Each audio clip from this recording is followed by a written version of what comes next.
இனிய தமிழ் மக்களே வணக்கம். எப்படி இருக்கீங்க? சௌக்கியங்களா? இன்றைக்கு நம்ம இசைஞானி இளையராஜா அவர்கள் இசை பிரம்மம், இசை ஞானி, இசை கடவுள் இளையராஜா சார், இளையராஜா ஐயா இன்றைக்கி லண்டனில் போயிட்டு லண்டனில் இருக்கார். இன்றைக்கி தன்னுடைய பெரிய நீண்ட கால கனவான சிம்பனியை இன்றைக்கி ஃபைனல் கண்டக்ஷன் பண்ணுறாங்க, ஃபைனலில் டெலிவரன்ஸ் பண்ணுறாங்க இன்றைக்கி. ஸோ அது சிம்பனின்றது பார்த்திங்கன்னா மேற்கத்திய இசை, எப்படி கர்நாடக சங்கீதம், இந்துஸ்தானி இது மாதிரி இருக்கிற மாதிரி மேற்கத்திய சங்கீதம். இது ஒரு பல இசைக்கருவிகள் சேர்ந்துருக்கும். அதாவது விண்ட் இன்ஸ்ட்ருமெண்ட், ஸ்ட்ரிங் இன்ஸ்ட்ருமெண்ட், அப்புறம் பர்கஷன்ஸ், ட்ரம்ஸ், தாளவாத்தியங்கள், பியானோ, அப்புறம் சாக்ஸோஃபோன், ட்ரம்பட்டு, அப்புறமேட்டு செல்லோ, அப்புறம் இந்த மாதிரி பேஸ் கிட்டார்ஸ், இந்த மாதிரி நிறைய விஷயங்கள் சேர்ந்துருக்கும். இது ஒவ்வொருத்தரும் நிறைய இருக்கும். ஓகேங்களா?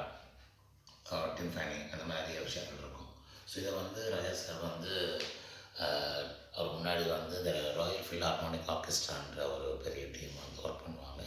100லேருந்து 120 பேர்கிட்ட ஒர்க் பண்ணுவாங்க, கண்டக்ட் பண்ணுவாங்க, ப்ளே பண்ணுவாங்க.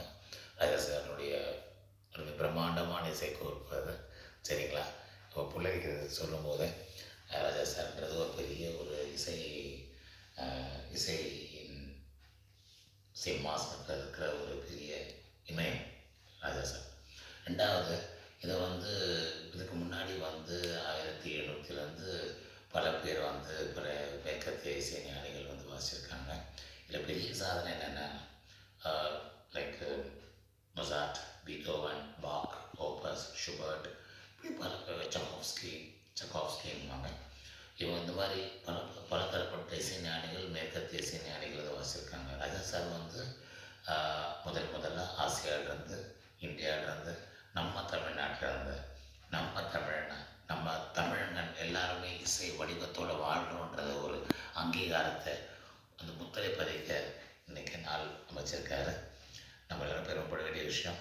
ராஜா சார், இசை ஞானி ராஜா சார்ன்றது ஒரு பெரிய ஒரு பிரம்மாண்டம், புரியுதுங்களா? ஸோ நம்ம எல்லோரும் இன்றைக்கி பிரார்த்தனை பண்ணுவோம். எனக்கு இசைக்கினுடைய மானசீக குரு இளையராஜா சார் தான். இன்றைக்கி நான் இசை வாசிக்க 40 வருஷத்துக்கு மேலே வாசிக்கிறேன். நான் கிளாஸுக்கு போனது கிடையாது. ஒரு நாள் கிளாஸ் போனால் இசையினுடைய கேள்வி ஞானம் தான்.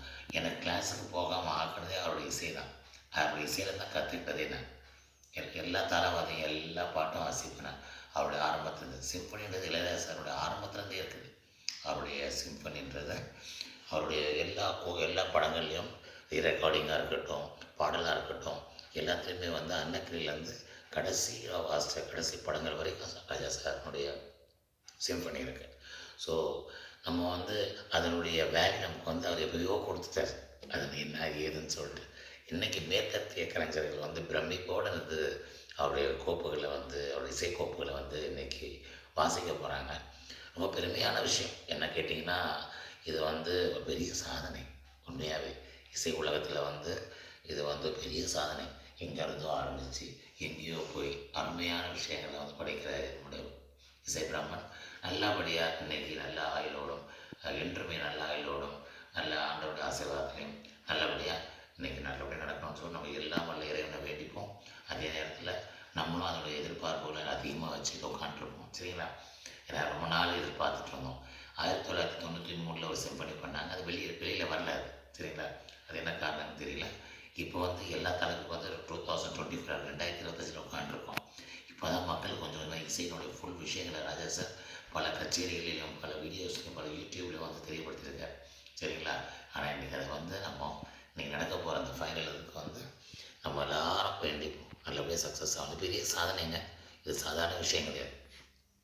இது அப்படி பண்ணுற சப்ஜெக்ட் கிடையாது. இது 35 நாளில் உட்காந்து இத்தனை இன்ஸ்ட்ருமெண்ட்ஸுக்கு இத்தனை ப்ளேயர்ஸ் எழுதுன்றது ஒரு பெரிய விஷயம். அதாவது மேற்கத்திய இசை ஞானிகள் 4 இன்ஸ்ட்ருமெண்ட், 5 இன்ஸ்ட்ருமெண்ட் எழுதியிருக்காங்க. ராஜா சார் 80 இன்ஸ்ட்ருமெண்ட், 110 இன்ஸ்ட்ருமெண்ட்லாம் இது ஒரு பெரிய ஆத்மா, ஒரு பெரிய பிரம்மம், ஒரு பெரிய ஒரு நம்ம ஜீனியஸ்ன்னு சொல்லி ஈஸியாக முடிக்க முடியாது. அதுக்கெல்லாம் மேலே இன்றைக்கி எப்படி அந்த அண்டசராசத்தில் ஒரு ஓம் ஒரு சத்தம் இருக்கும். அது மாதிரி தான் இசைனா இளையராஜா தான்ன்றது உலகளாவிய உண்மையை இன்றைக்கி படைக்க போகிறேன். படிச்சுட்டு சரிங்களா?